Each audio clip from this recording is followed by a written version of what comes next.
Alors, nous passons avec Madame Chave aux 3 délibérations suivantes qui concernent les affaires scolaires et plus particulièrement des questions de transport scolaire. Oui, donc la délibération numéro 11, c'est la politique sociale en matière de transport scolaire.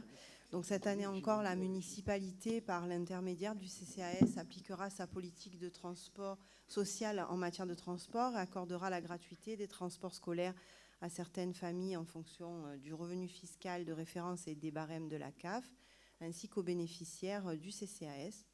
Malgré la mise en place de la métropole, les tarifs pour cette année vont être inchangés, mais ils vont être retravaillés afin d'être uniformisés pour la rentrée 2018. Questions, remarques? Je mets aux voix qui est pour, qui est contre, qui s'abstient, adopté. La 12. Donc la 12 et la 13, ce sont 2 conventions relatives à la gestion des transports scolaires.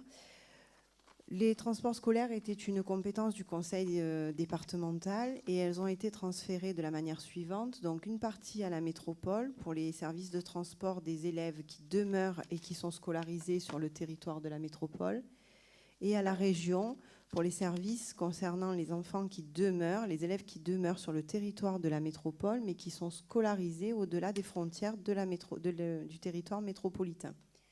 Ces conventions ont pour objectif d'assurer la continuité du service à l'usager, d'offrir un service de proximité. Elles détermineront le rôle de la commune et celui des autorités organisatrices. Donc, nous signerons une convention avec la métropole qui regroupe l'ex-CPA, le SMITEB et l'ex-conseil départemental. Questions, remarques? Je mets aux voix pour la 12 qui est pour, contre, abstention, 3.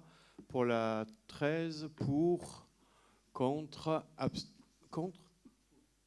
Pour. Donc vous êtes, qu'on soit bien d'accord, abstention pour la 12 et pour la 13. D'accord. Donc pour la 13, pour, excusez-moi de faire répéter, pour, contre, abstention à l'unanimité.